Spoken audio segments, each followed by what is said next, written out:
política. And we will make America great again. Deus, pátria, família. Muito obrigado. El futuro nos pertenece a nosotros, a los patriotas, no a los globalistas ni a los separatistas. Y por eso decimos, Vox plus ultra, España plus ultra, España siempre, ¡viva España! Religión.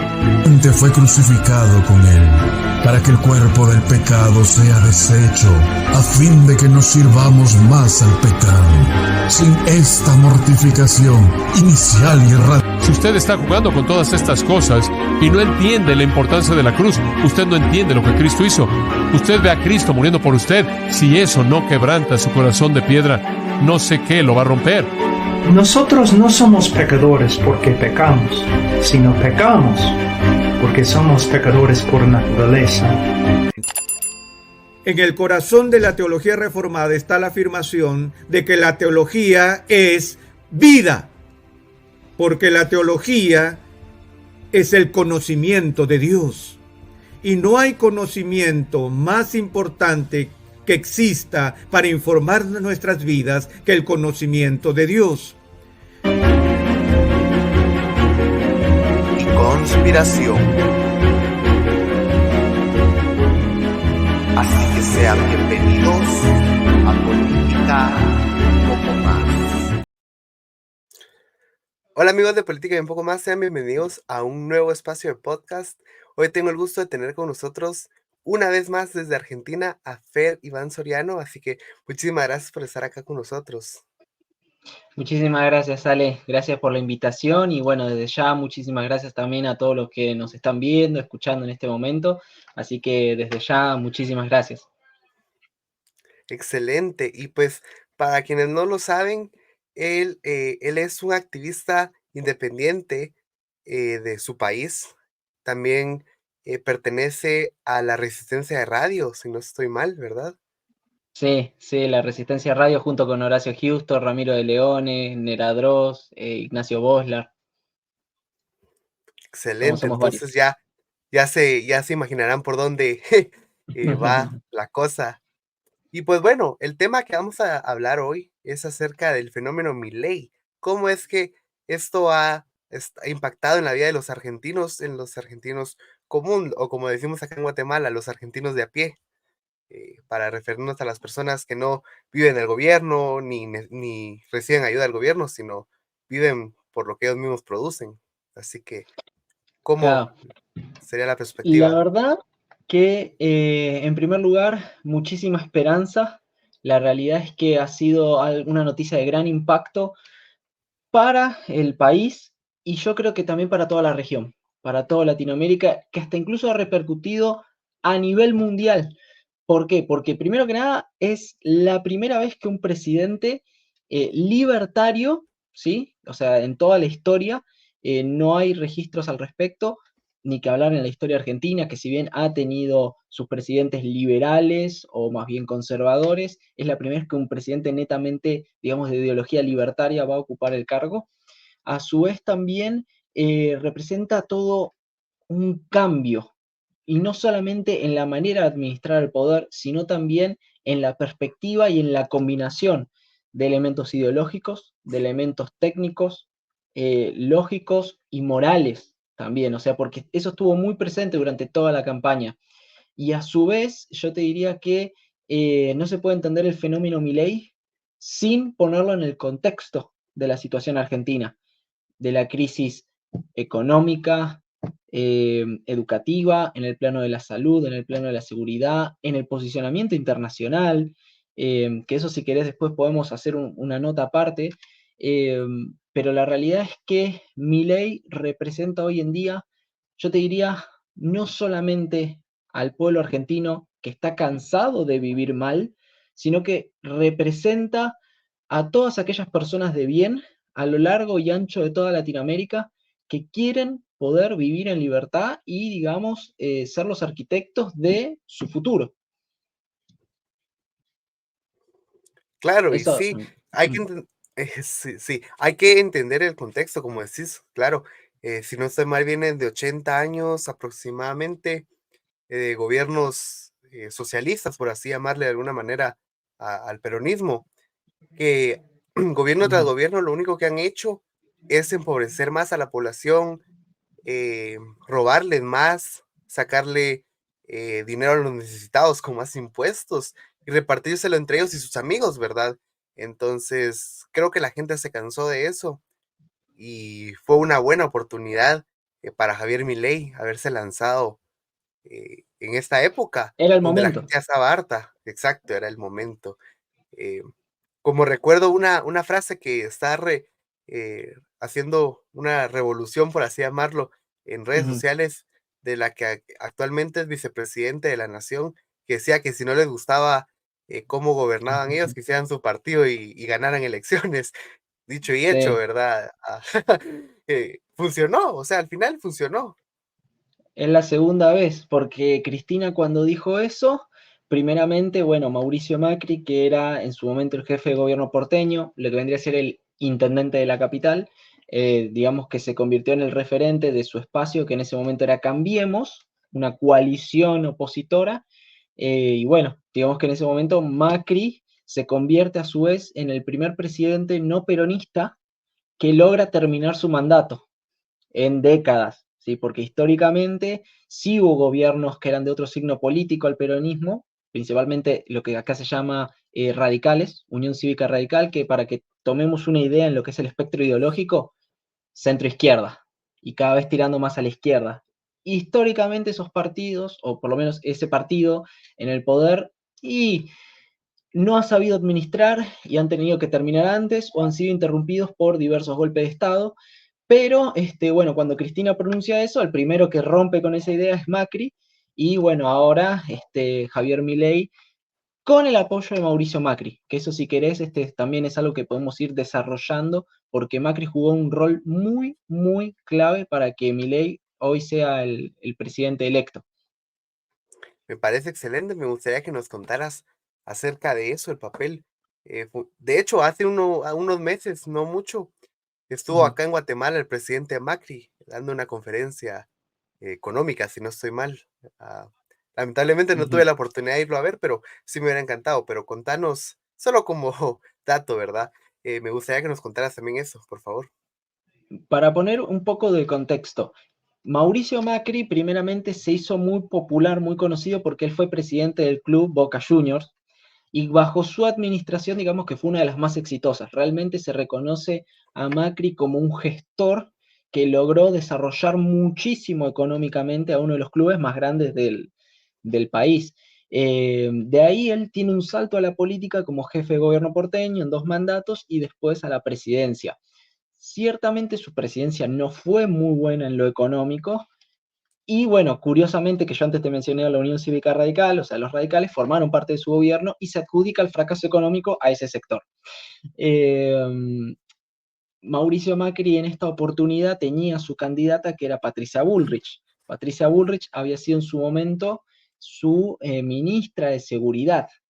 Para que tomemos también un orden de lo que fue la campaña electoral, si bien se presentaron diversas fórmulas, las tres principales eran Unión por la Patria, también conocido comúnmente como el kirchnerismo, con Sergio Massa, La Libertad Avanza con Javier Milei, y lo que se conoce como Juntos por el Cambio, esta otra coalición opositora que uno no sabría decirte ideológicamente dónde ubicarlos, porque tenés desde izquierda, derecha, liberales, conservadores, progres, feministas. Es una coalición que se denomina coalición electoral. Es una coalición pensada para ganar elecciones, no para gobernar, porque si vos tenés personas que piensan absolutamente diferente, ¿qué clase de decisiones podés tomar el día de mañana? En esa coalición, en ese espacio, vos tenías una interna, Patricia Bullrich, que era, si se quiere, el ala más dura, ¿sí? Y tenías a Horacio Rodríguez Larreta. Eran esas dos vertientes. Larreta era la versión más progre, más light, lo que se dice más conciliadora del diálogo, de bueno, vamos a unirnos, vamos a ir todos juntos, que el país se saca adelante con todos, y Bullrich era la versión más anti-kirchnerista, por así decirlo, más de mano dura. En esa interna la gana Patricia Bullrich, que a su vez era la que tenía el visto bueno de Mauricio Macri, y bueno, finalmente en la elección general, los tres principales eran Patricia Bullrich, Sergio Massa, con el kirchnerismo, Javier Milei con La Libertad Avanza.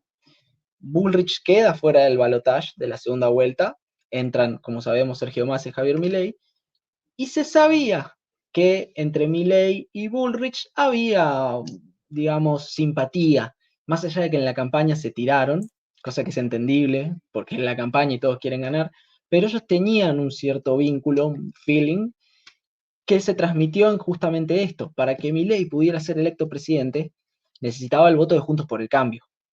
Y el voto de Juntos por el Cambio se compone netamente de un voto antikirchnerista. La idea de Juntos por el Cambio no tiene una ideología definida. Por esto que yo te decía antes, ¿qué ideología sale de personas de izquierda, de derecha, liberales, conservadores, con progres, feministas? ¿Qué sería eso? Es una coalición pensada para ganar elecciones, pero lo que lo nucleaba era el antikirchnerismo. Nuestra identidad se basa en la oposición a otro. Entonces, Milei, si vos te fijas, el discurso ¿cuál era? Casta, anticasta.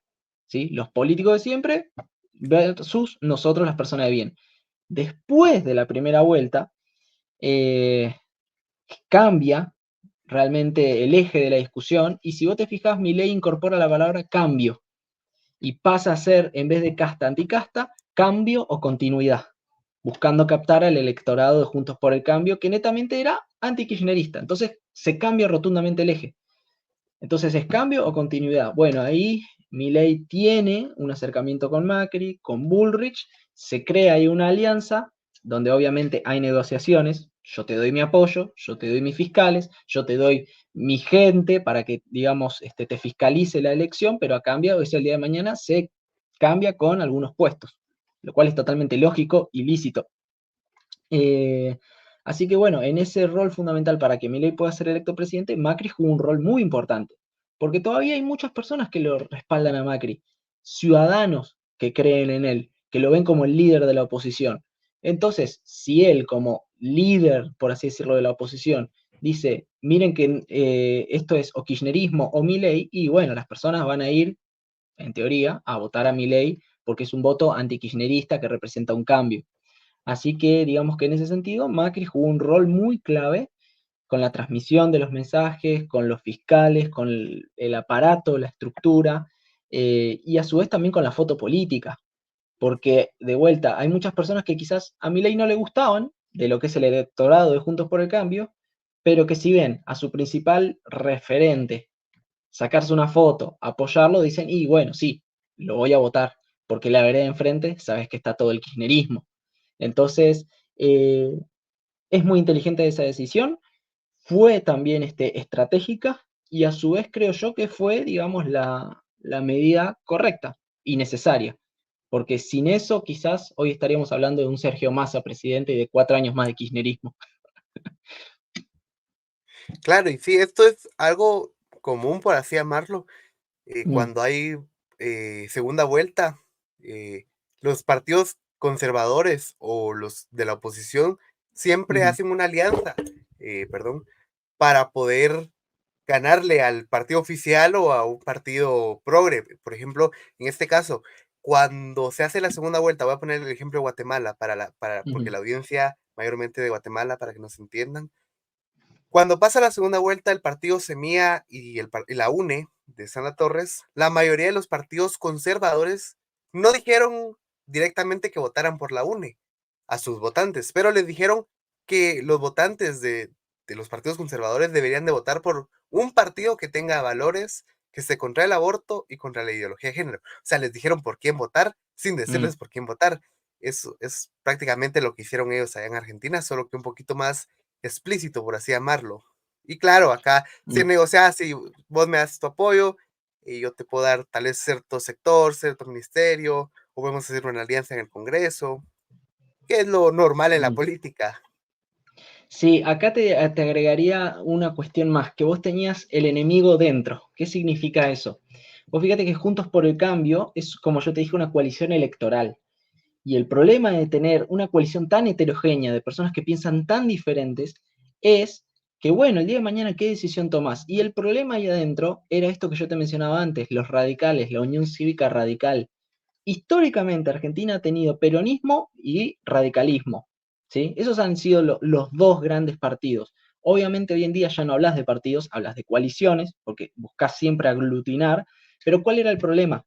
Que la Unión Cívica Radical es kirchnerismo, es la misma ideología, son los mismos postulados: aumentar el tamaño del Estado, aumentar los impuestos, aumentar el gasto público, regular, ideología de género, aborto. El problema es que el kirchnerismo supo construir poder, la Unión Cívica Radical no.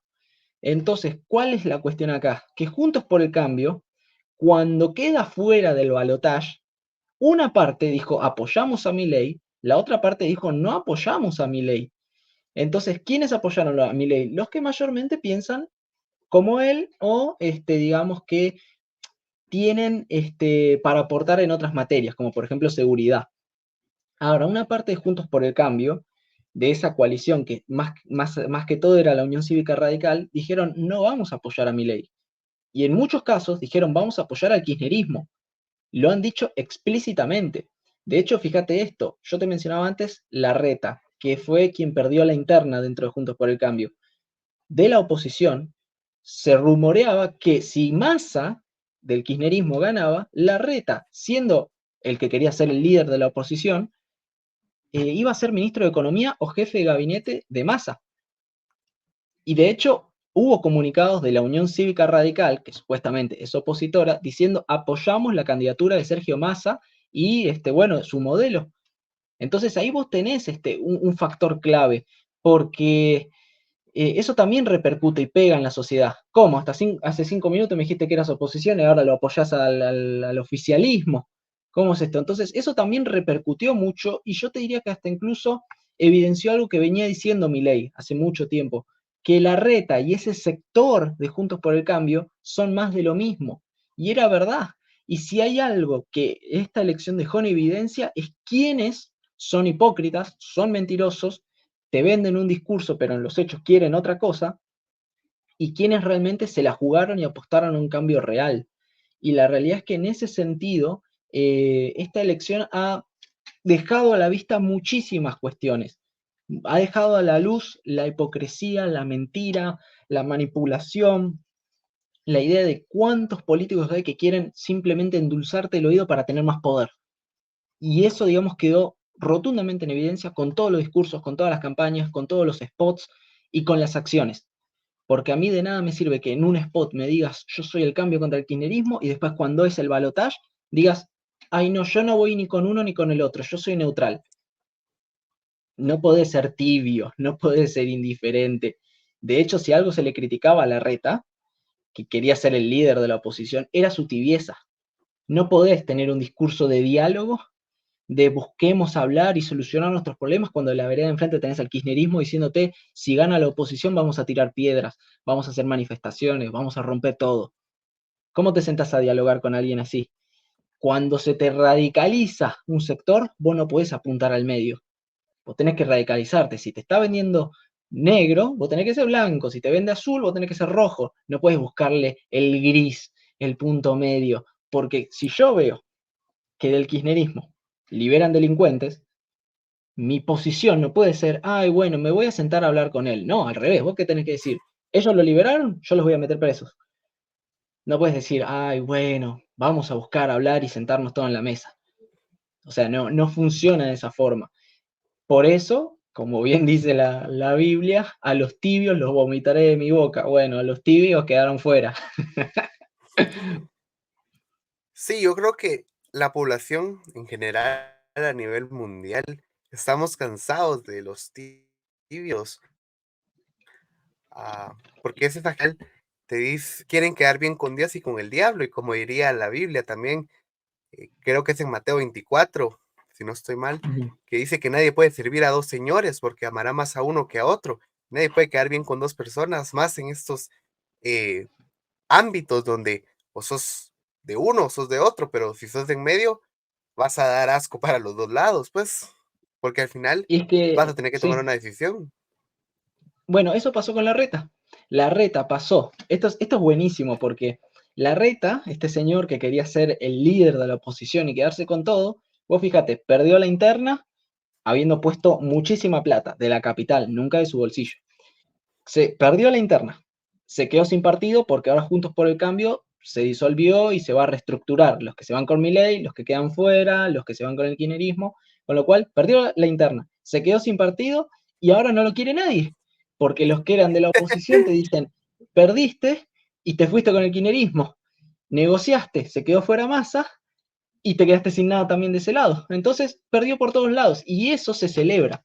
¿Por qué se celebra? Porque Larreta, para poner en contexto, para que sepa el pueblo de Guatemala, Larreta era una persona que literalmente era un comunista, ¿sí? Pro ideología de género, pro aborto, pro infancias trans, o sea, lo peor de lo peor, pero bueno, como él no era dentro del kirchnerismo, no parecía malo, ¿sí? Porque te hablaba bien, muy correcto, muy, digamos, como una persona formada, pero en definitiva lo que te proponía era lo mismo. Entonces, bueno, digamos, queda en evidencia que era más de lo mismo y que tenés lobos disfrazados de corderos y los tenés por todos lados. No porque alguien te hable bonito o vos lo veas muy presentable, elegante, significa que es bueno. A veces, vos fíjate esto, a Milei se lo trataba de loco, vos lo ves así todo despeinado y decís, uy, ¿este quién es? Y vos fíjate, era el más cuerdo. Claro, sí, a veces las apariencias engañan. Y no solo las apariencias, sino los medios venden una narrativa. Ahí sí que ellos al final del día son unos mercenarios, les digo yo, porque ellos reciben financiamiento y reciben dinero por dar ciertos avisos como noticia. Lo vimos durante la pandemia, lo vimos durante las elecciones de 2016 cuando satanizaban al presidente Trump. Cuando teníamos a una persona que estaba involucrada en el tráfico de niños, como Hillary Clinton, por ejemplo, pero el malo era Trump porque quería construir un muro para que no hubiera más tráfico en la frontera, tráfico de niños, ¿verdad? Y sí, lo hemos notado, incluso acá en Guatemala, la izquierda, los partidos de izquierda en Guatemala, usan la misma narrativa que usan en Argentina, porque dicen que Argentina fue un día triste para Argentina porque entró un nazi, entró alguien que es antiderechos, que está contra los trans, que está contra el aborto, bueno, no el aborto, los derechos reproductivos de las mujeres, y es un homófobo, transfóbico, gordofóbico y todo lo fóbico que se les pueda ocurrir. Incluso acá en Guatemala lo ponen así, los partidos de izquierda. Y la gente a veces se lo cree también, por lo mismo de que como acá son la oposición, dicen, ellos tendrían la razón, ha de ser malo este tipo. Y he leído comentarios así. Mira, vamos por parte, vamos por esto último, lo de que él, digamos, está en contra de las mujeres y demás. Si vos te fijás, primero que nada, él tiene pareja, una mujer. Su hermana, literalmente, él dice, es el jefe, o sea que ella es la que coordina todo, con lo cual, digamos que la que estaría a su nivel o incluso un poquito más es la hermana, una mujer. Su equipo principal está compuesto de mujeres, de hecho ya nombró como ministra de Capital Humano, alguien que va a nuclear lo que es desarrollo social, educación, salud, a una mujer. De hecho su canciller también va a ser mujer, o sea, está rodeado de mujeres. Entonces esa idea de que él es machista, ahí ya queda descartado, porque ¿qué clase de machista se rodea de mujeres y les da poder y cargo? ¿No? Ahí ya cancelado ese lado. Después lo de la campaña sucia, totalmente, totalmente. Yo he visto folletos que vos tenías de un lado la imagen de Milei todo rojo con cuernos y decía odia al Papa, y del otro lado lo tenías a Sergio Massa, un personaje que es pro aborto, pro ideología de género, que bueno, económicamente uno no sabe porque Massa te puede hablar, le habla lindo a unos, le habla lindo a otros, pero está con el kirchnerismo, pero en definitiva vos lo veías que un tipo oportunista, mentiroso, que ha hecho todo lo posible para quedarse en el poder y además narco, estaba en el folleto con un cielo y una sonrisa diciendo ama al Papa. Uno era santificado, el otro era el endemoniado. Lo veías en las calles, la cantidad de plata que ha gastado el kirchnerismo del bolsillo de cada uno de nosotros, porque de la de ellos no, en campaña del miedo, diciendo Milei va a destruir las jubilaciones, Milei odia a los niños, Milei odia a las personas de la tercera edad, odia a las mujeres, odia a los LGTB, odiaba todo.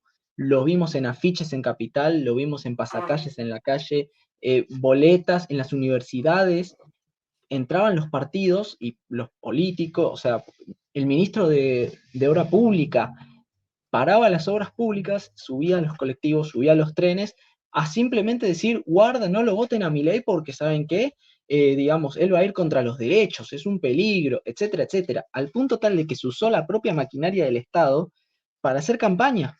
Cuando vos subís aquí al colectivo o al bus y apoyás la tarjeta para pagar tu pasaje, decía, tarifa, si gana Milei, era un número exorbitante. Si gana Sergio Massa, un precio chiquitito. Y eso es manipular a la gente. Eso es mentirle. Yo he visto un montón de afiches, hasta incluso periodistas militantes diciendo, no está bien mentalmente, es inestable. La verdad que alguien inestable tomando decisiones, como siempre apuntándole, digamos, a la fragilidad mental o emocional, pero nunca criticándole las ideas. Y esto es algo muy interesante y muy importante. Cuando vos no tenés gestión, ¿qué es lo único que te queda hacer? Hablar mal del otro. Massa tiene un 140% de inflación. Creó 2.200.000 nuevos pobres. Es un ministro de Economía que es abogado, que no tiene formación en economía, que simplemente está ahí porque, bueno, tiene mucho poder e influencia y es clave en este gobierno. Pero vos cuando ves los resultados de su gestión, es un desastre. Entonces, claro, como yo no puedo mostrarte algo positivo, ¿qué hago? Mirá que con el otro vas a estar peor y vas a perder lo poquito que tenés. Y eso se le llama campaña del miedo. ¿Por qué? Porque vos te asustás, entonces decís, no, pará, si este señor es tan malo y en todos lados me dicen que es inestable, me dicen que va a ir contra los derechos, que odia a los niños, que quiere que los niños lleven armas al colegio, y sí, naturalmente vos que decís, no, voy a ir a Massa. Y esto es algo muy interesante. Se gastaron billones de pesos en los anuncios de YouTube. Cuando vos pones un video que te aparece al principio de la publicidad, aparte ya es muy bizarro, de chicos que preparaban su mochila para ir al colegio, y uno de los chicos decía, ay, perdón, casi me olvido, volvía a la habitación y agarraba un arma y lo metía en la mochila. Y decía, al final decía, esto es la educación de Milei. O otras cosas, vamos a algo más bizarro, fútbol. Había una publicidad contra Milei que decía, ¿sabías que Milei no quiere que Argentina juegue el Mundial? Milei odia a Messi. Y no tenía sentido porque no hay ningún momento donde haya dicho eso. Y así había un montón de cosas. Ay, perdón, hay una que la tengo que mencionar. Hay una provincia aquí que se llama Córdoba, donde hay un tipo de cumbia que se llama cuarteto. Massa, en un acto, dijo, ¿sabían que Milei dijo que esta provincia es una porquería? Es más, odia la música de acá. Y no hay ningún video donde haya dicho eso. Pero es simplemente para que vos lo veas y digas, uy, qué malo que es este hombre. Entonces, atenta contra mi cultura, mi tradición, mi familia, mi religión. Bueno, o sea, para el que está un poquito más informado, lo ves como algo un poco chistoso. Porque vos decís, ¿hasta qué punto son capaces, estás tan desesperado que decís cualquier cosa para ganar un voto más? Pero por el otro lado también te pones a pensar, y esto es algo muy grave y ya te cedo la palabra. El balotaje o segunda vuelta naturalmente tendría que haber sido entre fuerzas opositoras. Tendría que haber sido entre Milei y Patricia Bullrich, no entre Sergio Massa y Javier Milei. Pero la campaña del miedo, esta idea de repartir plata, subsidios, dádivas, regalar electrodomésticos, bolsones de comida a cambio de un voto, y años de adoctrinamiento, hicieron que Massa ganara en primera vuelta, se forzara un balotaje y que él entrara. Y es preocupante igualmente, en alguna medida, y eso es algo muy importante, que Massa aún así haya sacado 44% en el balotaje. La diferencia es abismal, ojo, Milei gana con 11 puntos de diferencia, y es un montón, y eso es algo muy bueno. Pero guarda porque vos decís, fíjate qué daño ha causado el kirchnerismo, que aún sufriendo el hambre, sufriendo la desocupación, sufriendo la inflación, sufriendo la falta de educación, de seguridad, de salud, esa fuerza que destruyó el país entró en una segunda vuelta. Y eso es algo también a considerar. Fíjate hasta qué punto se genera daño cuando vos metés ideologías de izquierda. Y eso es algo muy importante que se tiene que trabajar a futuro. De que hay esperanza, pero, viste, cuando decís festejá, pero presta atención a eso que está ahí dando vueltas. Que eso que no te coma la soberbia de querer descuidar ese nicho, porque eso es algo que también se tiene que desactivar. Destrabar, digamos, ese pensamiento y enseñarle a las personas que hay una realidad, que hay algo diferente a todo eso que le metieron en la cabeza forzosamente y cómo se la manipuló, que hay una verdad detrás de tanta mentira. La verdad que sí, y creo que acá en Guatemala, como dije, la izquierda usa las mismas, en todo el mundo usan las mismas consignas, porque acá también am, trataron de usar esas consignas diciendo que al final ellos eran la salvación, o sea, en otros términos, obviamente, y disfrazado bonito, porque a ellos les encanta usar la cultura pop, por así llamarlo, para atraer más gente. Dibujitos o caricaturas o memes para jalar ese voto de la gente. Hacían chistes así para contrarrestar la desinformación que decían acerca de ellos. Cuando, por ejemplo, acá en Guatemala tuvimos un debate, un único debate de segunda vuelta, y en uno de ellos, la candidata a la presidencia, Sandra Torres, dijo que ella pensaba poner un INTECAP en los Estados Unidos. Un INTECAP es un como centro para aprender oficios, por ejemplo, repostería, carpintería, etcétera, etcétera, etcétera, para que los guatemaltecos que estuvieran en Estados Unidos pudieran aprender los oficios. Y todos se burlaron de ella y las páginas hicieron chistes de ella. Pero el mismo candidato de Semilla, Bernardo Arévalo, en ese mismo debate y en su plan de gobierno dijo que él iba a abrir filiales del IX en Estados Unidos.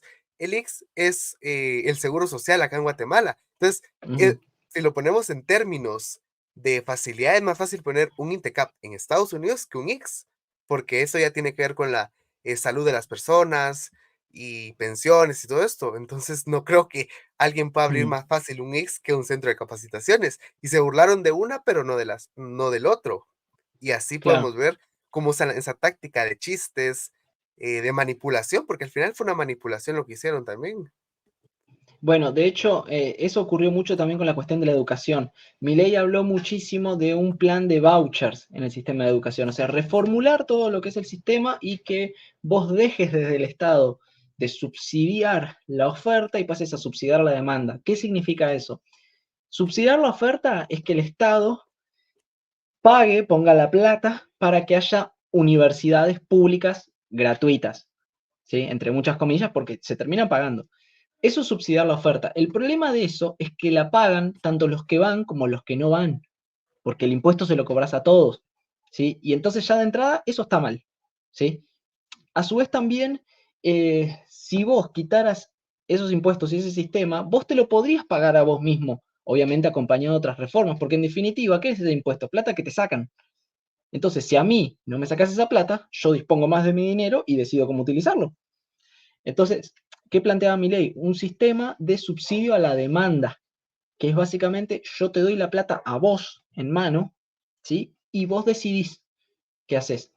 Y de esa forma no la financian, digamos, toda la sociedad, sino ese segmento que, digamos, quiere ir a la universidad. Después tenés toda una diagramación por detrás, etcétera. Pero lo interesante es que acá los que se oponían desde las universidades públicas, cooptadas por la izquierda, porque esto es un dato que a mí me molesta mucho porque yo también lo viví, cuando vos entras a cualquier universidad pública, lo primero que vas a ver no son aulas, no son docentes, no son áreas de administración, lo primero que vos vas a ver son pasillos enteros de partidos políticos. Mesita del partido de izquierda, frente de izquierda, el movimiento al socialismo, frente socialista de izquierda, todos así, banderas y banderas y banderas de partido político y después ven las aulas. Entonces, todos esos partidos, fíjate hasta qué punto tampoco comprendían a lo que se oponían, que te decían, nos oponemos al voucher arancelado de Milei. El arancel, primero que nada, es una cosa, el voucher es otra. son dos cosas diferentes, no son lo mismo. Entonces ya de entrada no sabían contra qué estaban protestando. Y en segundo lugar, vos cuando entras al aula de una universidad, están que se caen a pedazos. Entonces no tiene sentido que me hablen de defender la educación pública, universitaria, secundaria, primaria, cuando las aulas están cayendo a pedazos. En invierno los chicos le dicen que vayan con mantas, con frazadas, para taparse porque no hay calefacción. Y cuando a su vez vos sacas una foto hoy de un aula y la comparás con una de hace 200 años atrás, son exactamente la misma. No puedes estar enseñando exactamente igual que hace 200 años. Entonces, cuando a mí me dicen, no, hay que defender la educación pública, los chicos no saben esto, yo te doy fe, ya ves mi testigo. Hay chicos de secundaria que no saben dónde está Argentina en el mapa. O sea, te piden para el colegio mapa de Argentina, vos le das un mapa de Argentina porque me pasó en el trabajo, y te dicen, no, de la República Argentina. Sí, es este, le digo. Acá dice República Argentina. Y te dicen, ¡ay, es este! No le preguntes en qué provincia viven porque no tienen ni idea. Pero, o sea, a ese punto está la educación. Y después te dicen, no se puede tocar. Y claro, ¿por qué? Porque cuando vos cambias el sistema de educación y puntualmente decís, saquemos la ideología de las aulas, ¿qué le estás cortando a ellos? Primero que nada, su feeling, su conexión con el alumnado, y en segundo lugar, la caja. Porque cuando vos decís, pará, vamos a dejar de subsidiar a la universidad y que ahora subsidiamos a la gente, y claro, le deja de entrar plata ahí. Entonces ya no tiene, obviamente le estás tocando el bolsillo, obvio que van a saltar y que no les va a gustar, pero claro, nunca te van a decir, y porque me están sacando la plata del bolsillo, ¿qué te van a decir? Están atentando contra tu derecho a la educación, no quieren que vos estudies, quieren que vos pagues fortunas, pero nunca te dicen que en definitiva ellos, digamos, lo único que les importa es su bolsillo, su reconocimiento, su lugarcito, para que se metan al aula a meter ideología. Ese es el punto. Todo lo que acá critique la izquierda, tenés que saber que está bien. Todo lo que critique la izquierda está bien. Los que están mal son ellos, porque esas son sus ideas que las implementan no porque se preocupen por vos, sino porque quieren usarte a vos. Ese es el secreto. La idea es que vos te enamores del victimario, ¿sí? Y que creas que aquel que tiene ideas diferentes, que piensa diferente, es siempre el enemigo. Y ese es el problema que vos tenés con las corrientes de izquierda, con las corrientes colectivistas, estatistas, feministas, progres, porque todos siguen la misma lógica. ¿Qué te dice el socialismo? Es trabajadores contra empresarios. Trabajadores buenos, empresarios malos. ¿Qué te dicen las feministas? Mujeres, personas de la diversidad, buenos. Hombres, siempre malos. Digamos, el indigenismo. Los indígenas siempre buenos. Todo lo demás, siempre malo. Digamos, los colonizadores, además, todo siempre lo malo. Globalismo lo mismo, racismo lo mismo, etcétera, etcétera. Siempre es ese binomio de buenos y malos, víctima-victimario. Pero en definitiva, vos lo que tenés detrás de todo eso es la manipulación. Es hacerte que vos odies. Porque ese es el problema con la izquierda. La izquierda odia, plantea resentimiento, quiere que como vos sos una persona que puede salir adelante, no quieren verte salir adelante, porque ellos tienen ese germen del fracaso, esa idea de que como no pudieron salir adelante por su propio esfuerzo, por errores propios, o simplemente porque no lo intentaron, entonces quieren ver que vos no triunfes, que no te vaya bien, y quieren usarte y manipularte. Y ese es el problema con la izquierda, que está basada en una ideología del odio. Eso es el socialismo, esa es la izquierda, eso es, digamos, cualquier corriente colectivista, ¿sí? Que plantea que para en nombre del bien común está bien pisarte, está bien ir en contra tuyo, está bien, digamos, quitarte todos tus derechos, porque en definitiva vos no tenés derechos por el mero hecho de ser humano, sino que los derechos te los di yo. Y como te los di yo, vos tenés que responderme a mí.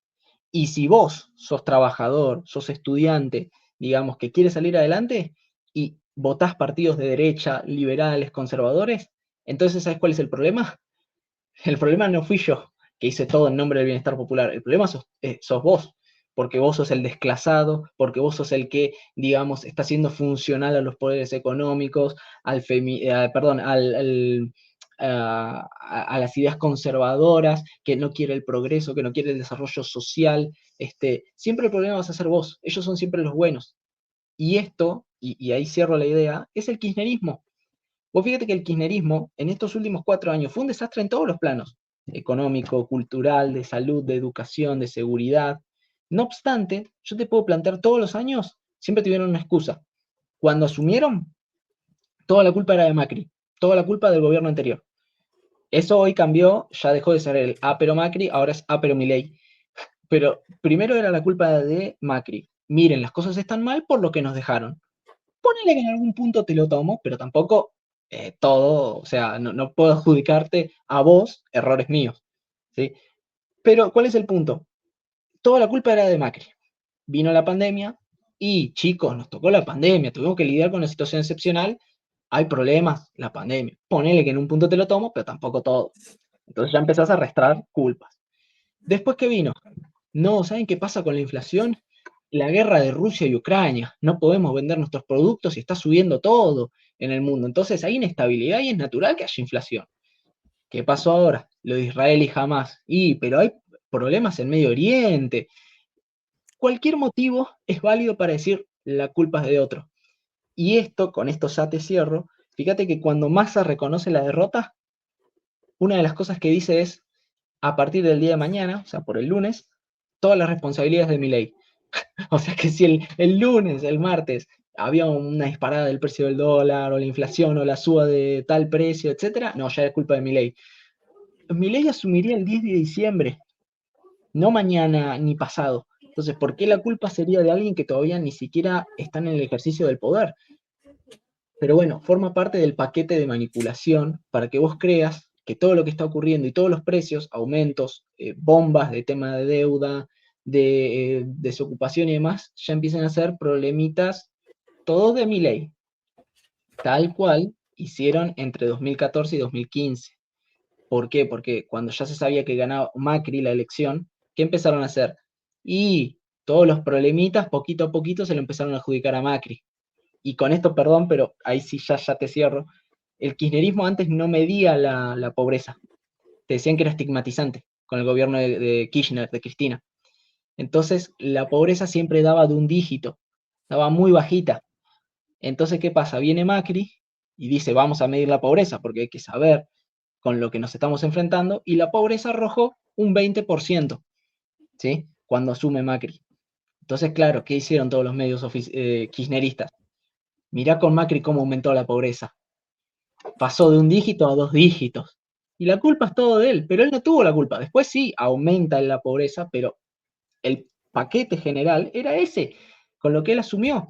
Y ahora van a hacer lo mismo. Hoy Argentina tiene 40% de pobres. Cuando suma Milei y se encere las cuentas, capaz te da 50, pero no por él, por lo que le dejaron. Pero ¿cuál va a ser el chiste? Que la culpa de todo lo va a tener ahora Milei. Claro, y ellos van a, y quizás, como yo siempre he dicho, no se puede cambiar todo en 4 años, es muy poco tiempo, es iluso pensar en 4 años se puede hacer un gran cambio, como lo decía acá la candidata Suri Ríos, que en 4 años era muy poco, pero que se podían dejar las bases para los próximos años.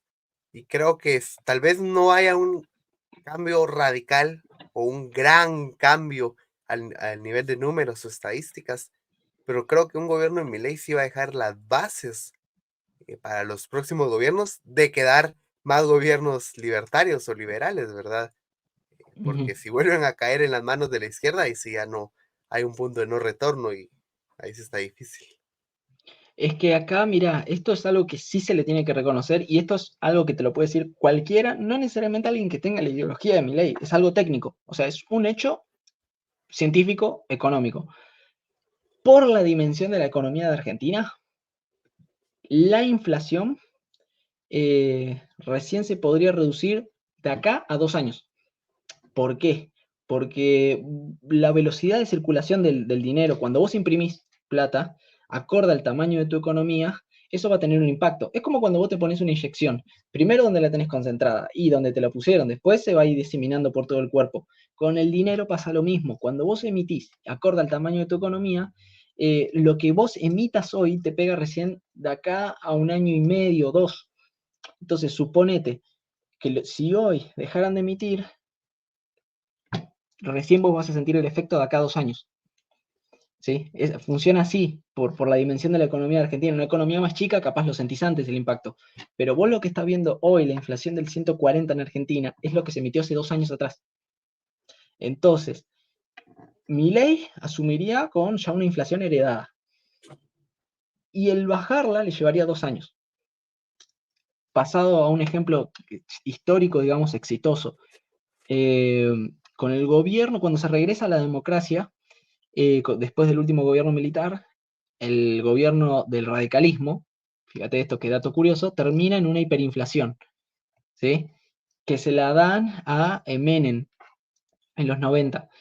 Y Menem tarda 2 años en bajarla, o sea, la hiperinflación, y la lleva a 0. Y después la lleva a una deflación, o sea, todavía mejor esa curva, digamos, ¿viste? De inflación. Pero ¿cuál es el punto? Que le llevó 2 años. No lo hizo de la noche a la mañana. Y eso es algo que a Milei hay que reconocerle, que él dijo, esto va a llevar 2 años. Así que recién vos podías hablar de una economía sin inflación de acá a 2 años en Argentina. Eso sí, en el medio tendrías todo un proceso de estabilización, de alivio, de que se te eliminan impuestos y demás. Pero es un sendero. El tema ahora, clave para Milei va a ser la comunicación. Y recalcar eso siempre, porque aquí se ha mal acostumbrado a la sociedad de que hay soluciones mágicas.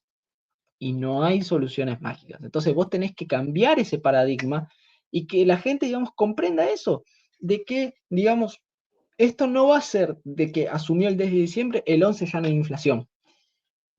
Y eso para mí se lo va a tener que recurrir muchísimas veces, porque también tenés mucho periodista militante, que va a empezar con esto de, pero viste que dijo que iba a eliminar la inflación, ya pasaron 6 meses y no lo hizo. Y claro, porque está lidiando con todo lo que te dejó la anterior.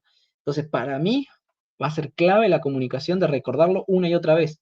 Miren que nosotros avisamos que va a llevar 2 años, 2 años, 2 años, 2 años, y bueno, digamos, refrescar siempre eso, porque que no te extrañe que ahora, digamos, haya una militancia muy feroz en contra, diciendo, de acá 2, 3 meses, diciendo, y la inflación, y la inflación, y la inflación, y la inflación, y que te lo estén repitiendo siempre, buscando machacar y machacar y machacar y machacar para que las personas, digamos, se vayan haciendo la idea de que, entonces sabía tanto de economía y no puede bajar la inflación. Y así te empieza a trabajar psicológicamente en la campaña del miedo rumbo a 2025, con las elecciones de medio término, y rumbo a 2027 para la siguiente, digamos. Pero bueno, es un proceso largo, intenso. Se jugó un partido, se lo ganó, ahora, bueno, toca jugar el otro partido, digamos. Claro, y vamos a poner un ejemplo también que eso pasó con el presidente Trump, una vez más el presidente Trump. Yo recuerdo que cuando transmitía CNN los rallies de Donald Trump, ellos ponían la imagen acá del rally y te ponían acá del lado izquierdo, lado derecho, cuántos casos de coronavirus habían en el país. Ujú. Y abajo también, que había tantos muertos, tantos infectados.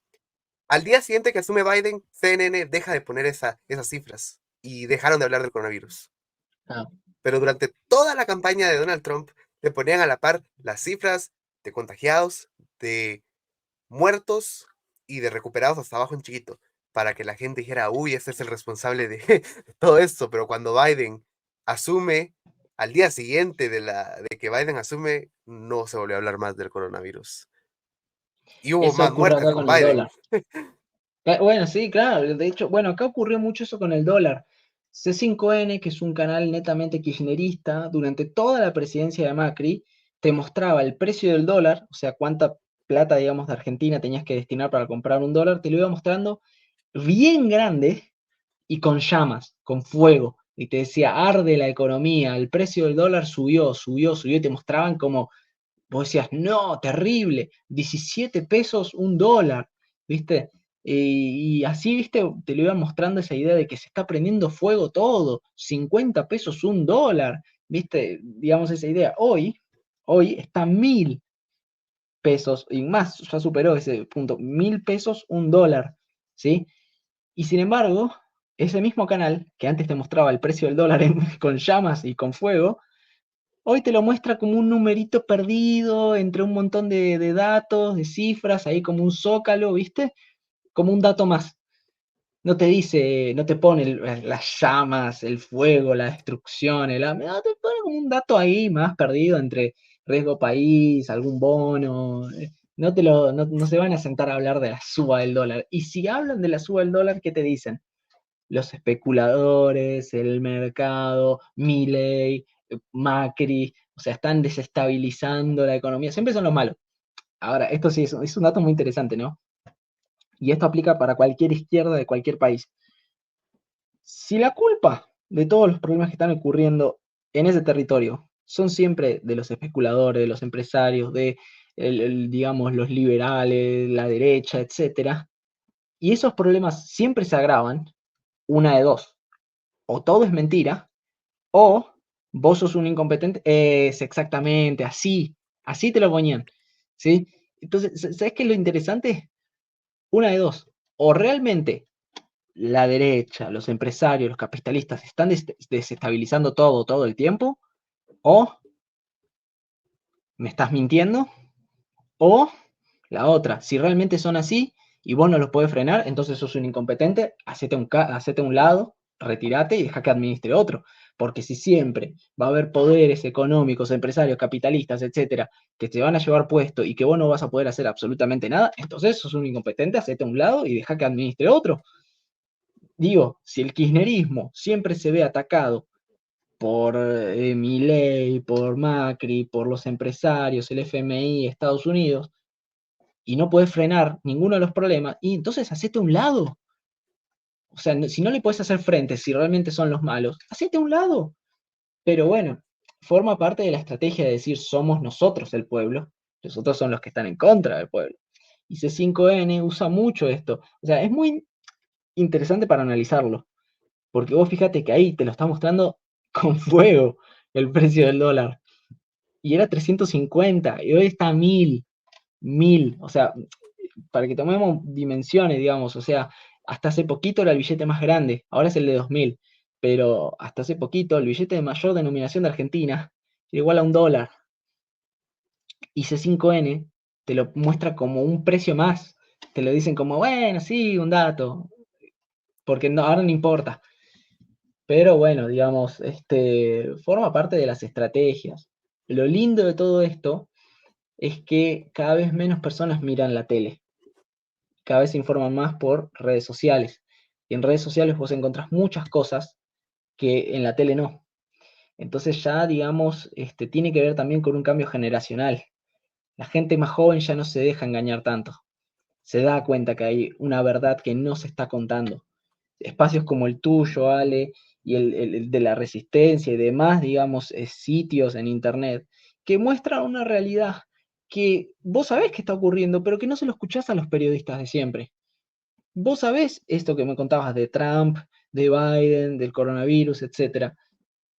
Pero eso en los medios, claro, ves esto que vos mostrás, vos le das un análisis totalmente diferente y estás como a veces esperando y decís, che, ¿por qué estos periodistas que están todo el día con información no lo dicen? Y vos decís, ¿pero qué? ¿Son todos ingenuos? No, no son inteligentes, son vivos, porque alguien inteligente diría la verdad. Pero como son oportunistas que juegan con el dinero ajeno y que dicen lo que otros quieren escuchar simplemente porque responden ante el dinero, y bueno, claro, sí, nunca van a decirte la verdad. Nunca van a decirte la verdad. Te doy un dato y ya te cedo la palabra. Hay un mapa muy interesante de España en relación a las temperaturas, por la cuestión del cambio climático y demás. Te muestran en una determinada época del año, digamos, temperaturas de 23, 24 grados, ¿sí? En rojo, ¿viste? Como que fuera calor intenso. Y ese mismo mapa después te lo muestran con temperaturas de 28, 29 grados, ¿sí? En otras partes, ¿sí? Y te lo muestran de un color verde, celeste, como que está bien. Pero ¿cuál es la idea detrás de eso? Que vos tengas la manipulación y el choque, porque te mostraban temperaturas bajas, pero como que eran alarmantes, justo en áreas donde gobiernos, digamos, tenés políticos de derecha, ¿sí? O donde tenés, digamos, del PP o de Vox. En cambio, aquellas áreas donde está el PSOE o partidos de izquierda, digamos, en el poder, temperaturas más altas, pero que, digamos, vos lo veías de un color más ameno, verde y demás, y que no te impacta tanto visualmente. Y es parte de ese choque y esa manipulación de que vos digas, uy, qué mal que están con estos, uy, pero con estos no está tan mal. Son mañas, se diría acá, vivezas, aprovecharse. Ocurre mucho también con la vacunación, acá ocurrió, te decían que, digamos, dentro de lo que eran digamos, el porcentaje de contagiados, ¿sí?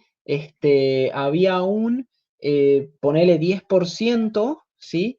Que se había contraído COVID igual, ¿sí? No obstante, no te decían que entonces el otro 90% no se lo había contagiado y eran los no vacunados. Pero es parte de cómo vos presentes la información. Perdón si me extendí. No te preocupes. Y sí, acá en Guatemala vivimos también algo que acá sacaban en los canales nacionales aquel anuncio o spot publicitario que yo le llamo sentimentalista, porque sale una niña con su abuelita y se abrazan y la niña le dice que la quiere mucho y ella le dice que también la quiere mucho. Al final de cuentas, la niña le dice que se vaya a vacunar, porque si en verdad la quiere, que se vacune para que pueda sobrevivir de esta enfermedad y esta pandemia.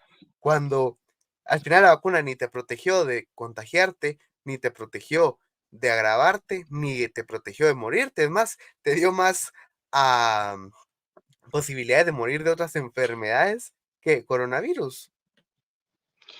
Acá yo tengo personas, digamos, conocidas que se han puesto hasta 5 o 6 dosis y mezcladas, de una, de otro, de otro, de otro, y porque bueno, le exigían desde el Estado, digamos, que se pongan, viste, cada vez que surgía una nueva dosis, y ya hablando con médicos que estaban a favor de la vacunación, te decían, pará, eso no está tan bueno, o sea, literalmente es como que vos hagas un cóctel de diferentes, digamos, vacunas. Y eso ya no, tampoco es bueno, como que tanta dosis de dosis de dosis de dosis de dosis de dosis. O sea, ya hubo una parte de los médicos que estaban a favor de la vacunación diciendo, che, pará, tampoco se vayan de tema con esto, digamos, ¿viste? Como que vos decís, pará, tampoco tanto. Sí, de hecho, acá en Guatemala creo que se llegó a la cuarta o quinta dosis de Uf. la vacuna contra el coronavirus. Y el Estado la promovía. Es más, yo creo que había un tiempo que era cada 6 meses, no sé si estoy mal, con ciertas vacunas. Y si aún no te tocaba, pero ya estabas ahí, venga, acá te la ponemos, porque si no se va Claro. a arruinar, se va a vencer. No importaba si ya has cumplido el tiempo que te decían. Y acá se llegó se siguieron poniendo varias, pero ya cuando se hizo el anuncio de la tercera, ya hubo mucha gente que no se puso, pero ¿por qué se puso? ¿Porque tomó conciencia y dijo, che, esto me hace raro? No, ¿sabes por qué? Porque la gente se cansó. Se cansó de decir, tengo que ir hasta tal lado y poner... Es como que, hablando mal y pronto, por vagancia, por vagos. Hubo mucha gente que dijo, oh, no voy a ir otra vez, porque simplemente no tengo ganas.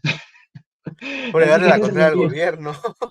claro, por así decirlo, ser vago te salvó la vida. O digamos, claro, sí. Es la primera vez que por no hacer nada, digamos que no te jodiste. Pero sí, acá usaron esa misma manipulación y sí te ponían las cifras de... Yo, al final de cuentas, ellos ponían las cifras esas de que decían que solo el 10% de los vacunados se habían muerto de coronavirus, o sea, de los casos, y todo el otro Claro. 90 se murió porque no tenían la vacuna, pero entonces el otro 10, ¿por qué se murió si la vacuna era tan eficaz como ellos lo decían?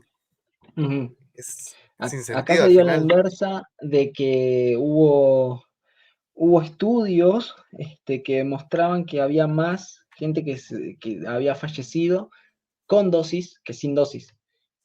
O sea, eso llamó mucho la atención, porque vos en el 2020 tuviste, no recuerdo ahora la cifra, pero tuviste muertos, un número significativo, por muy malas también decisiones administrativas del Estado, pero cuando vos ya veías lo que era 2021, con ya vacunación, te daba que había más muertos en el 2021 con vacunación que sin vacunación en el año anterior.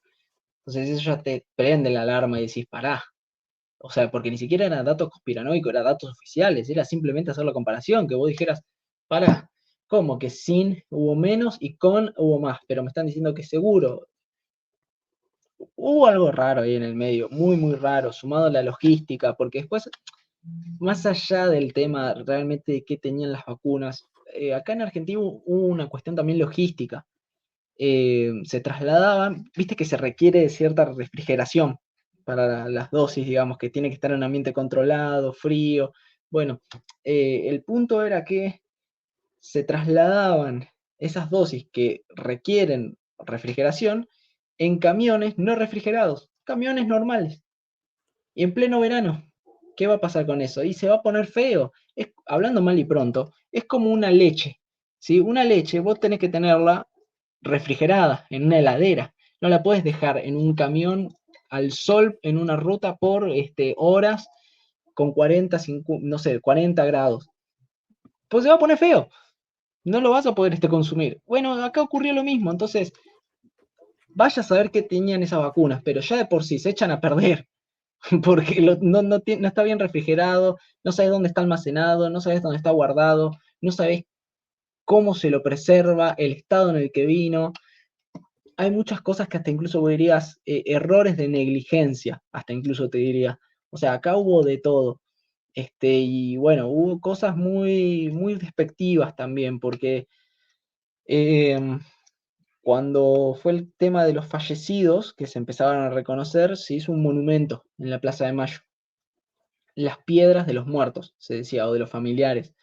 Cada piedra simbolizaba una persona que perdió la vida, ¿viste?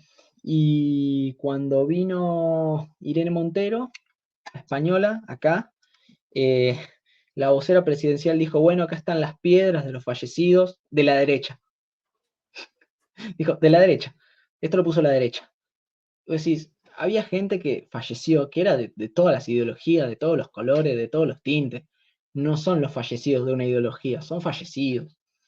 Entonces, digamos, fíjate hasta qué punto, digamos, se lucra con tal de obtener y mantener sano el discurso y de captar la idea de ellos son nosotros, decís, los muertos de la derecha, no los muertos, los de la derecha. Ellos hicieron su acto. Bueno, digamos, forma parte de todo y bueno, es un tema muy, muy amplio.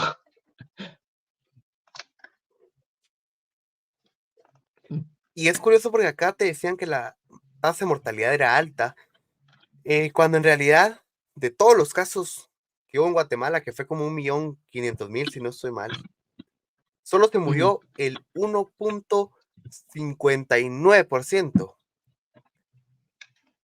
de todos los casos. Y de toda la población solo se murió el 0.12%. Somos 17 millones de habitantes y solo murieron 2.266 personas por coronavirus. Y por eso nos encerraron durante casi 2 años, nos obligaron a vacunarnos, a usar mascarilla, a perder muchos trabajos, muchas empresas quebraron, por el 0.12% de mortalidad. O sea, el nivel de manipulación fue altísimo y lo peor es que las personas no lo creían lo que uno le decía, porque como el presidente de Guatemala era doctor y como todos los demás gobiernos hacían lo mismo, entonces ellos tenían la verdad y nosotros éramos conspiranoicos, de esos que se ponen gorritos de aluminio en la cabeza, o que éramos desinformadores, asesinos y todo eso, como decís, los muertos de la derecha. Claro, es que, mira, yo en ese punto, yo te diría lo siguiente. Se planteó mucha división y para que haya odio en la sociedad, entre aquellos que se querían poner, aquellos que no eran los que odiaban a la sociedad y querían la enfermedad, ¿viste? Se trabajó mucho en esa idea. Pero yo, digamos, esto lo repito muchísimo. Si alguien se puso la vacuna, ok, fue su decisión. Si alguien no se lo puso, ok, es su decisión, digamos, cada quien vela por su salud a su manera. El tema es que más que enojarse con el que se lo puso o con el que no se lo puso, uno se tiene que enojar con el Estado.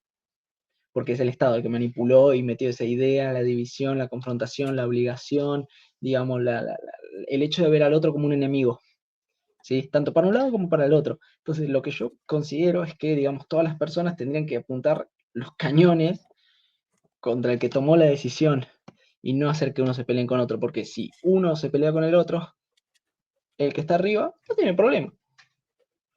O sea, dice, sigan, porque no le señalas a él. Exacto, y acá usaron también eso, y me imagino que en todo el mundo, si yo me cuido, te cuido, y si tú te cuidas, si tú te cuidas, me cuidas. O Claro. yo me cuido porque te quiero, o yo me lavo las manos y uso distanciamiento social porque amo a mi familia, y así un montón de tonteras usaron acá, Eso, igual en Estados mira, Unidos. no, sí, en todos lados, y algo que para mí está muy mal, muy mal, fue, digamos, también lo que dijo Francisco, el Papa Francisco, en ese sentido, cuando él dijo vacunarse es un acto de amor. Vos no te tenés por qué meter en temas de salud que desconoces absolutamente. Y en segundo punto, si sabes que hay algo muy raro en el medio que no queda claro, por esto que decíamos de las cifras, de las estadísticas, de la composición, de qué tiene, qué no tiene, la cuestión de la aprobación, de que estaban aprobadas, no aprobadas, ponerlo tan categóricamente, decir, si te vacunaste amás, ¿qué me estás diciendo en contrapartida? Que si no te lo pones no amás. ¿Quién es, digamos, él para juzgarte a vos y, digamos, la decisión que tomás con las personas que amás? O sea, en ese sentido, la pifeó, la erró profundamente con esos dichos, digamos, porque lejos de transmitir un mensaje de unidad, porque podías haber dicho, bueno, cuidémonos, algo más general, ¿viste? Como para decir que vamos bien con todos. Sí, higienizate, cuidate, pero ya tan categóricamente decir, si te vacunás, estás salvando a otro, pero con contrapartida, si no te vacunás, estás odiando o no estás amando, o como se lo quiere interpretar, y no, a mí no me va a caer bien, porque, digamos, te sentís como dañado, chocado, porque ¿quién es él para venir a decirte si vos amás o no amás? Exacto. Y por Así ejemplo, que, sí. y no solo él. Acá incluso en Guatemala, ciertas Ujú, iglesias evangélicas se prestaron para eso, o sea, primero para el uso de la mascarilla y el distanciamiento social y todo eso, y ujú, segundo, para la vacunación, varias iglesias se prestaron, literalmente prestaron las instalaciones para usarlas como centro de vacunación. Eh, claro. Creo que eso es cierto tipo de manipulación hacia los feligreses de ciertas iglesias, porque dicen, bueno, si mi pastor autorizó que aquí sea centro de vacunación, es porque es Mm, seguro y entonces yo también me lo voy a poner. Y siempre claro. juegan con eso y eso no está bien al final del día. Eso es una Ujú. decisión personal, al igual que la salvación. Bueno, ahí mira, para mecharlo con lo que hablábamos antes también de Milei y la cuestión de la ideología. eh, Vos fíjate que yo separo mucho la idea de la religión y del Estado, yo lo veo en las antípodas. Más que todo lo que es, digamos, judaísmo, cristianismo, catolicismo, yo lo pongo en las antípodas de lo que es el Estado. Porque cuando uno lee Primera de Samuel 8, ahí que te dice, digamos, que el pueblo le pedía a Samuel, que era el profeta, que hable con Dios porque querían un rey.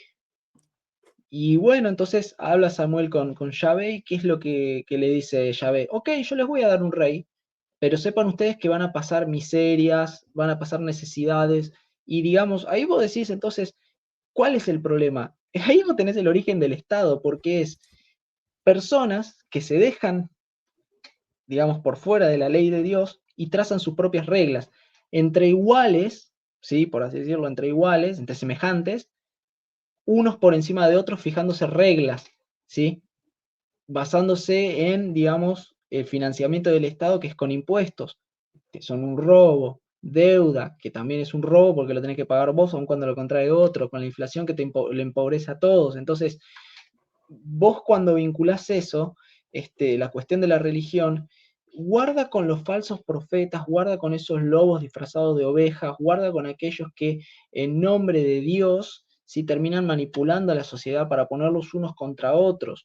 guarda con esta idea de los políticos que te van a salvar, guarda con esta idea de que son ellos los que te dan tus derechos, son ellos los que te dieron tu casa, los alimentos, la educación, la salud, y que si vos sin ellos no podrías vivir.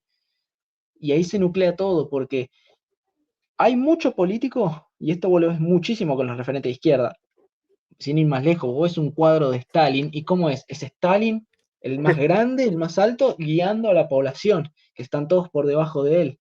Lo ves hoy con Kim Jong, lo ves con Chávez, lo ves con los Castro, lo ves con Guevara, con Cristina, con Néstor, etcétera, etcétera. Entonces vos decís, pará, guarda, porque esa soberbia de creerse que uno está a la altura del eterno, guarda, ¿viste? Pero bueno, ahí es donde personas como vos sale desde estos espacios y digamos infinidad de personas en toda Latinoamérica, tienen que alzar la voz y decir, no, esto no está bien, esto no es así. Los políticos no son Dios, los políticos no te aman cuando te dicen, sí, yo te quiero, no son tu mamá, no son tu papá, no son tus amigos, menos si son de izquierda, y el Estado no te va a solucionar la vida. Vos tenés que ser el arquitecto de tu futuro, no el Estado.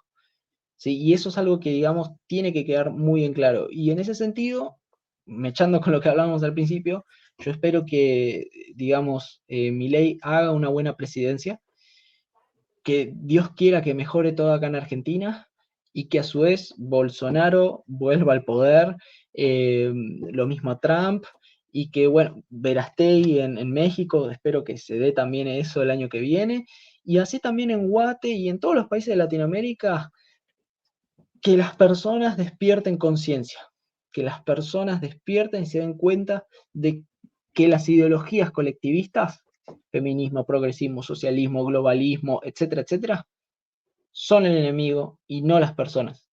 Tu vecino, tu amigo, tu compañero de iglesia no es el enemigo.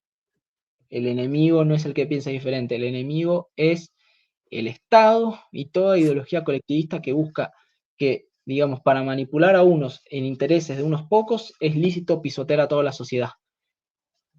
Así que en ese sentido, creo que nada más para agregar. Buenísimo, y pues me gustaría que antes de concluir le dejaras un pequeño mensaje a la audiencia, pero en especial a la audiencia de Guatemala, que ahorita estamos con un pie en un gobierno progre y con un pie en a ver qué pasa, tal vez en un gobierno de transición, no sé, dependerá mucho del trabajo del Ministerio Público, que esperamos que pronto dé esa información sobre el fraude y todo esto, pero el tiempo es muy corto, entonces estamos en ese limbo entre un gobierno progre o un gobierno de transición, entonces me gustaría que le Claro. dejaras un mensaje a la gente. Mi mensaje para todo el pueblo de Guatemala es que se unan en defensa de la libertad, de la vida, de la propiedad, de la igualdad ante la ley, y que comprendan que el enemigo es el Estado, que con la fuerza de Dios, con la fuerza del Creador de su lado, siempre van a triunfar, y que el diablo, por más que les quiera infectar la sociedad, por más que les quiera meter ideologías de género, ideologías colectivistas, de adoctrinamiento, si ustedes tienen a Yahvé de su lado, ya entonces tienen la victoria ganada. Lo único que tienen que hacer es arremangarse y luchar por su futuro. Defiendan a Guatemala, defiendan la soberanía de su país, defiendan la vida de los niños, defiendan el trabajo, defiendan la educación y, lo más importante, defiendan su vida. Porque si ustedes no lo hacen, nadie más lo va a hacer. Entonces, si ustedes ven que Arévalo quiere imponer medidas que van en contra de lo que es tu vida, tu proyecto, o que va a afectar a futuras generaciones, alcen la voz y no se dejen pisar, porque poquito a poquito, por más que hoy no lo sientan, el día de mañana se van a sufrir esas consecuencias. Entonces, defiendan a Guatemala y sean un ejemplo y un faro para toda la región. Que los demás países y demás sociedades vean cómo Guatemala, cuando tuvo enfrente al enemigo, que es el progresismo, el socialismo, todas estas ideologías colectivistas, se alzó en defensa de su país, en defensa de su soberanía, en defensa de su vida. ¡Viva Guate! Buenísimo, muchísimas gracias por haber estado acá con nosotros, por charlar un poquito acerca de todos estos temas. Muy interesante, yo sé que a la audiencia le va a gustar. Espero que pronto podamos volver a tener otro espacio, o quién sabe, quizás pronto nos veamos. Primero Dios así sea acá, ya sea allá, por mí encantado. Por Y pues supuesto. gracias. Recuerden que hoy estuvo conmigo Fer Iván Soriano, yo soy Alejandro Corado y nos vemos en un nuevo episodio de Política y un poco más. Hasta la próxima.